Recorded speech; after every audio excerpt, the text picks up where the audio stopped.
Hi, I'm Bernie Hayes. Today we have one of the icons in the civil rights movement, Mr. Percy Green, today on The Bernie Hayes Show.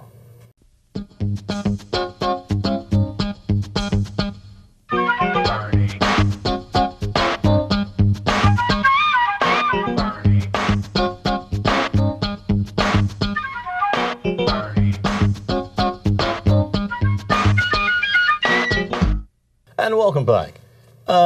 Recently, on March the 20th, 2018, at Harris Stowe State University, a young man was honored. It says, the Presidential Social Justice Icon Award, a conversation with Percy Green. And it gives a bio of Percy inside this pamphlet here. St. Louis living legend, the founder of Action, that is the Action Committee to Improve Opportunities for Negroes, a nonviolent direct action protest organization. It's fought for justice for injustices for decades. His efforts have improved many lives, in particular those of African American males. Through protests, Green was able to play a major role in many being able to achieve employment and receive contracts with area businesses, including St. Louis's Building Trades and Construction, Southwestern Bell Telephone, Union Electric, Laclede Gas, Wonder Bread, Hostess, and McDonnell Douglas. He helped open doors to opportunities for religious institutions and local media companies as well. And that's just actually it's 1/4 of the accolades that they pay to Mr. Percy Green of some of his exploits and fights for civil rights and human rights. Percy, welcome. It's so good to be able to call you a friend, man. I just want to say thank you for being here. Well, thank you, Bernie. Thanks for having me on your program. Percy, you're doing so much. In fact, you missed a meeting today to come here to be with me. And so you're still so active. Most people know that Percy Green, he climbed the arts. Know about Percy Green, his fight against the Veiled Prophet organization. But Percy Green is just a man, and a man that I'm so proud to know. And tell us how Percy is today, man. How are you, Percy? Well, I'm about as good as to be expected. I mean, hey, I'm still here. Thankful that I'm still able to do some things. I like to believe that I'm still productive and, yes, sir. And have a purpose. And so, hey. Let me be upfront, too, as to the relationship between Percy Green and I. When I had troubles at different radio stations, Percy Green was on the forefront of each of those protests. He and Norman Sage, Jamala Rogers, Zaki Broody, and so many more. And Percy actually was arrested in a protest for me. So you see how close we are. I just want people to realize that. Percy, what got you into this mode of activism? Well, I think out of curiosity, I think I've always been a person that, always liked to know how and why things work the way they work. And as far back as high school, after completing high school, I had friends, classmates that were good students, and yet for some reason they were not doing very well. And I was just curious as to why. Many of them was A students, and somehow falling by the wayside became hustlers and things of that nature, sure. And they wanted the same things in life as I did, and I was just curious at the time. I was working at McDonnell Douglas, and I just wondered what occurred. And I just, began to ask people that I thought that had such knowledge, like people that were, had PhDs, highly educated, ask them what did they think, and they felt as if that many of those people who fallen by the wayside, they just didn't want anything, and I couldn't accept that. You knew better. Yeah, and then there were other religious folks told me that, well, that was the way God meant for it to be, and I couldn't accept that, And finally, I ran across a person by the name of Eugene Tenua, white guy, after I become involved in CORE. And he pointed out to me that poor people are not poor by choice. That there is something in the making, something that's responsible. And I wanted to know from him, I asked, well, what is responsible? So he said, well, it's called the white power structure. The heads of all of your big agencies and institutions and whatnot, they are the ones responsible for the conditions of poor people and other people that are having so much, and et cetera. And so that to me made all the sense in the world. Because then, they were rich and they had resources and everything. And so I asked for an explanation. He pointed out that, well, these are the people who are responsible for your decision makers, for your politicians, your so-called leaders in the community, so on and so forth. And so therefore, if they are responsible for your leadership and everything, and they are the ones that have the resources, then of course they only will support those that they feel are worthy of their support, and that are doing what they believe is sufficient for your community. And he said, bear in mind now, that's from their vantage point. Sure. So if they don't see your community as being worthy, so they're not going to get behind people who's going to. And so all of that culminated in making sense to me that the power structure is responsible for the problem, the white power structure. Oppression. Responsible for the conditions of the community, and they have the resources where they can make things happen or not happen in your community because they control the resources. And so that's why when I broke with, or right after Jefferson Bank, and we decided to create another organization. Action. That's why we then put our focus on the large industry like the telephone company, the gas company, the electric company, Wonder Bread, the large companies, their chief executive officers, and that these are the people. At that particular time, you had no black telephone installers or meter readers, and the reason why they felt comfortable with that because they felt as if that black men going into white homes would create too much of a problem. Okay, I want to come back again on that because we got to take a break. I want to hear all this whole story here. Okay. We're at New Life Evangelistic Center, 1411 Locust Street, downtown St. Louis, Missouri. It's closed. We're at 2428 Woodson Road in Overland, Missouri. That's where we were forced to move. And I said forced to move from because they illegally closed the New Life Evangelistic Center downtown at 1411 Locust. But we're still providing services. We're still giving people food and clothing that are in need. We're still sheltering people here at 2428 Woodson Road in Overland, Missouri. And but we need your help and support to continue these programs. This is life-saving. It's life-threatening for a person not to have a place to live. It's life-threatening for a person not to have a place to lay his head or to eat or to drink water. We need your help, and you can help us through a tax donation contribution through Post Office Box 473, St. Louis, Missouri 63166, or online at www.New Life Evangelistic Center. That's one word, newlifeevangelisticcenter.org. Takes less than a minute to do it through MasterCard, Visa, American Express, or Discover Card. But it's so much needed. We'll be back with Percy Green after this.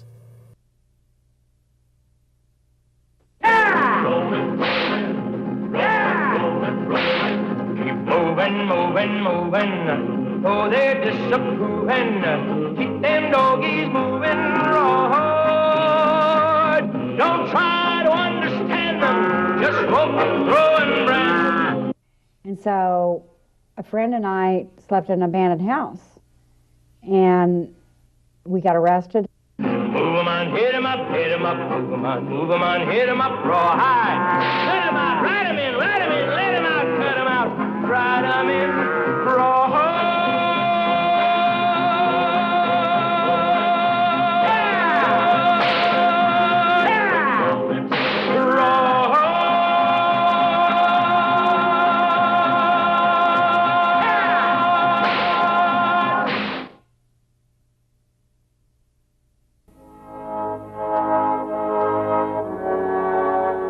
Give generously to the poor, and do so without a grudging heart. Then because of this, the Lord your God will bless you in all your work and in everything you put your hand to. There will always be poor people in the land. Therefore I command you to be open-handed toward your brothers and toward the poor and needy in your land. For just 80 cents a day, you can help many people in need all around the world. That's only $24 a month. The New Life Evangelistic Center wants you to help feed the hungry and shelter the homeless by joining Club 24. For $24 a month, you can be a part of touching people's lives. For just 80 cents a day, you can make a difference in someone's life. Call 314-881-3210 or give online at newlifeevangelisticcenter.org. And welcome back. My guest is Percy Green II. And Percy, how's your granddaughter? Oh, she's fine. Running track and growing up fast. My goodness, I can imagine.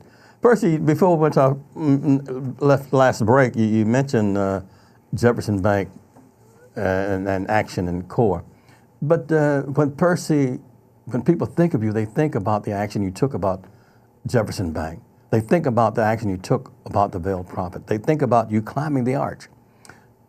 Tell us a little bit about the Jefferson Bank situation, and then go to the Veiled Prophet situation, and then why you climbed the arch and took action against Union Electric, and Laclede Gas and Wonder Bread. Well, pertaining to Jefferson Bank, I was just a participant in the Jefferson Bank but you did march. Protest. Sure. Oh yes. I was on the picket line. Yeah. Nearly every day for the whole 6 months of picketing at Jefferson Bank, located then at Jefferson and Washington. Right. Mm-hmm. Well, the Jefferson Bank, was considered as a black bank, although it was owned by whites. Sure. And it was located in the black community there at Jefferson and Franklin for over 22 years. And then they decided to shut that bank down, close, and move 3 blocks over to Jefferson and Washington. Right. And then the few blacks that they had working there at Jefferson and Franklin all of a sudden disappeared. When they opened there a few years later at Jefferson and Washington, they had absolutely no blacks. And so CORE at the time demanded 4 black tellers. And of course they resisted, and they got an injunction on those of us that picketed in protest. Sure. And they eventually got a court injunction against 19 protesters, and the 19 that was considered as leaders at the time. Right. 9 of which was the former leaders of CORE, but then the other 10 purposely broke the injunction. I mean, just to make sure that the power structure understood that we were not going away. We were still going to protest. Okay. Need to. And then from that, we had a dispute in the organization as to whether to continue to use civil disobedience or not, or to gravitate toward community action. Saul Alinsky, so Saul Alinsky was doing that in Chicago, and many of us those of us that felt that we were progressives at the time, felt as if that was a way to kill civil disobedience, is to go into this mode of community action, which was okay, but it was a slow process. Sure. And so those of us that believed in civil disobedience should be the the tactic used, nonviolent civil disobedience, should be the thesis of the thrust of the movement. We felt as if that rather than to continue with infighting within the organization, that we would create another organization and then focus on civil disobedience, and that's what we did. Okay. So tell us about the Veiled Prophet. Oh, We only have a few minutes left, but okay. The Veiled Prophet, of course, of all of the companies that Action had under protest, the elitists, the civil I mean the chief executive officers of these companies and agencies, we later discovered that they were members of the White Veiled Prophet function program, and that was an all-white racist organization, sexist and elitist. right? And of course, we were not fighting to integrate the Veiled Prophet, because that would be just like if we were fighting to integrate the Ku Klux Klan. Yeah. What we wanted to do was to put it out of existence, one, and then two is to show that the very companies that we were protesting, the telephone company, the gas company, electric company, the bread companies, that they were all racist, as we had pointed out that they were, and the evidence was they were members of this all-white organization, and at the same time that gave rise as to why they would not hire black men into decent paying jobs. Wow. And that was the thesis of all of that. Well, let me ask this. You said something very important. You said you were not there to integrate. You're right. You were there to bring justice to. Right. We felt as if that the Veiled Prophet should be put out of business. If the city is to grow and to become a city for all and just and all, then we need to get rid of all of those racist symbols. Yeah. And so therefore, it needs to be abolished altogether. And if by chance they want to have such, have the White Veiled Prophet out there in Ladue, where all of the fat cats live. Yeah. You know, if they want to. Why spread that disease to the city of St. Louis? We have enough problems with race without trying to justify racism by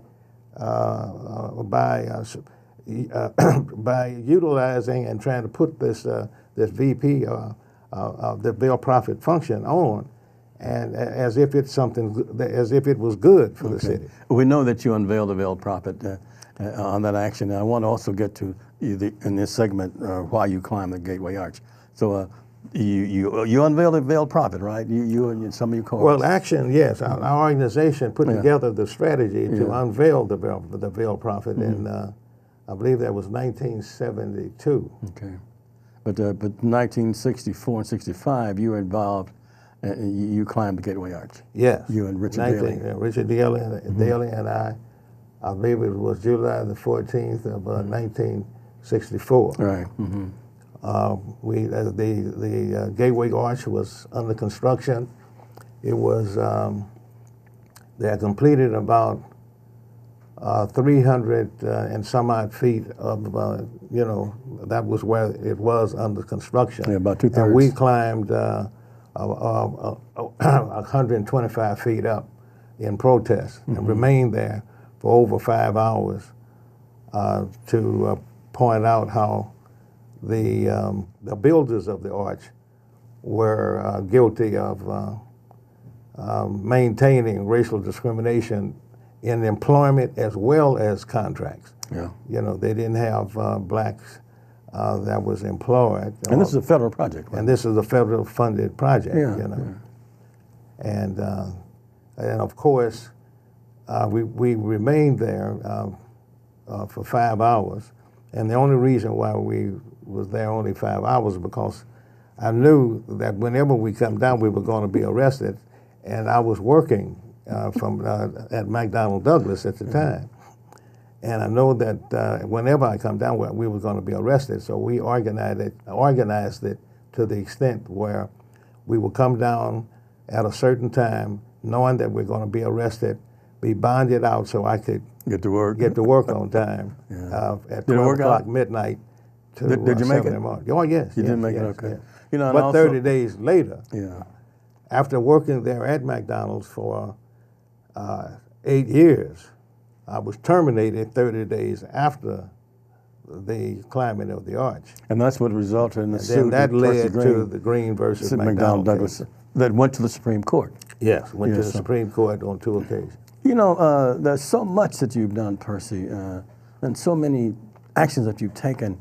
You know, like I said, like I told, Vervis Jones said, it'd take 4 days on this program to do all the things that you've done also. And, you know, we want to come back and ask about conditions now and what you're doing. I know that you were terminated and you still paid the price for some of the actions that you took early in life, that it was hard to work, and when you did work for the city, they trumped up some charges and tried to get rid of you because you were enforcing the Civil Rights Acts and the women rights. You know, you've been through so much. I just want to come back and discuss that with you. Okay. Okay, and we'll be back with Percy Green after this. But in the meantime, if you see this cup, I hope that you want one, because we have so many people who've already ordered a cup and got a cup. It's a $25 donation, and they'll send you a brand new cup. But Reverend Larry Rice tells it better than me. Listen to Reverend Larry Rice about the Bernie Hayes Show cup. You're watching the Bernie Hayes Show. You want to help continue to support that program. You want us to be able to continue to keep getting it out. We need to get you directly involved at this time. And that's why I want to encourage you to share your $24 gift now. Yes, with the New Life Evangelistic Center, P.O. Box 473, St. Louis, Missouri, 63166. And our way of saying thank you for helping to keep the Bernie Hayes program on the air and helping us to get into the 1411 Locust Building to help the hurting and the homeless. We want to send you this very special Bernie Hayes mug. There's just a limited number of them, so you want to get involved now. So send your $24 gift, include that note. We won't know that you want the mug if you don't include the note, to the New Life Evangelistic Center, P.O. Box 473, St. Louis, Missouri, that's 63166. And again, let's continue to keep Bernie on the air. And we can do that as you continue to pray for all of us here at New Life Evangelistic Center and support this work at this time. It's critical that we hear from you. It's New Life Evangelistic Center, P.O. Box 473, St. Louis, Missouri, 63166. We'll return to our guests after this word from our Black History Moment. Today's subject is Sojourner Truth. Sojourner Truth was born into slavery but escaped to freedom and became one of the most noted African-American women speakers on issues of civil rights and abolition. Sojourner Truth was born to slave parents, James and Elizabeth Baumgree. She was born around 1797 and at birth was named Belle or Isabel. In 1843, she adopted the name Sojourner Truth. The name reflected her new freedom, religious devotion, and her acceptance of the Methodist religion. During the Civil War, she had helped to recruit black troops and supplies for the Union Army. After the Civil War, she sought to encourage Congress to grant lands to freed slaves in the West. She argued that only when freed slaves have their own land would they have the ability to support themselves and gain a real sense of dignity. Her efforts never persuaded Congress to take action. Sojourner Truth, our Black History Moment for today. NLEC TV will continue to bring you wholesome family programming, plus many community shows that you only can see on NLEC TV. It's very important you bring it up on your iPhone, the NLEC TV app, or continue to watch it on 24.2. You'll be able to continue to see the Bernie Hayes Show, Zaki Baruti. You'll be able to see Transformation Church with Pastor Burris. In addition to that, you'll be able to see our Here's Help programs, plus Laura's Rock On, and News and Views, and so much more new and creative stuff that's going to be brought to you on NLEC TV. If you have questions on how to get that app on your iPhone or how to tune in 24.2, call now 314-436-2424. It's NLEC TV that's going to continue to bring you the best and wholesome community, family, entertainment, and renewable energy programming. So be sure you stay right there on NLEC TV. And again, for further information, call 436-2424. And welcome back. My guest is Percy Green II. He's been through so many different things. You know, Percy, do you think or know that the people who are working at McDonnell Douglas, people who are working at Union Electric, Amaranth, UE, Laclede Gas, Wonder Bread, Do you think they know the sacrifices that you and Action and other people made? I don't think so. I think some. Some of the people that were the beneficiary of those particular events probably may have mentioned it to some of their young ones or whatnot, or family members. But for most part, I mean, I think it becomes something that fades away. It just happened. But a lot of people suffered. You went to jail. You were castigated. You were blackballed, more or less, in the industry, all that industries. But you made a lot of sacrifices, Percy. Let me ask this: would you do it all over again? Oh, of course. I mean, I don't regret any of my activities and whatnot. If I had more information, I would have perhaps, would have done more. Organized better. I mean, the thing about it, we did the best with the tools that we had. Sure, at the time. But can you imagine that had the advent of social media, was available during that particular time. I mean, we did so much with playing word of mouth. Playing word of mouth. Yeah. Let me ask you this. I know you just recently left the board of ACLU, but I know you've been speaking. How can one reach you? Because people still want to know your story. Well, I still can be reached at area code 314-533-1686. Okay. I mean, and you're still speaking. You can come out and do. Oh yes, and I can share some of the battles that actually. I mean, these stories should be heard, especially the young people, and even the people who are working at some of these organizations and conglomerates that you help integrate, more or less. And even the Veiled Prophet, I see they're trying to resurface. And the anniversary of the arch, at least they included you in those anniversaries, but I'm sure it took some effort for them to make up the mind to do that. Well, what would you like to see in closing? Well, I would like to. I would really like to see folks maximize protests by virtue of utilizing the vote. Sure. I mean, you would think now there's many black folks and fair-minded whites who had died for blacks to have the right to vote. And there's so little participation in the voting. I mean, black folks, I mean, even though we're a minority, but there's no reason why we should not be voting close to our capacity of registered voters. And then at the same time, have some control encouraging other folks when they become of age to vote. Now, of course, I mean, that's one issue. The other issue, of course, is once you have the right to vote, hopefully that you would do the homework and vote for the right issues. Don't fool around there and have the right to vote and then turn right around and vote ourselves right back into slavery. I mean, that would be a poor use of utilizing the vote. Okay, we only have about 30 seconds left. And, we didn't even get to the activities that you've spent on the school boards. I mean, you've been actively protesting at different school boards and so forth and seeking justice there. It's just so much. We just can't do it in 30 minutes with Percy Green. But first, I want to say thank you for coming and thank you for supporting everything I've done, and we want to support you too. Well, thank you, Bernie. And hey, if we had it to do it all over again, I mean, we would have just did more of it. Appreciate you. Thank you so much. Have a great day, and don't forget now to support the New Life Evangelical Center. We're 2428 Woodson Road in Overland, Missouri, 314-426-2424. 11 Ryan Wright's been here almost 50 years doing this service for you. I'm Bernie Hayes. Have a great day.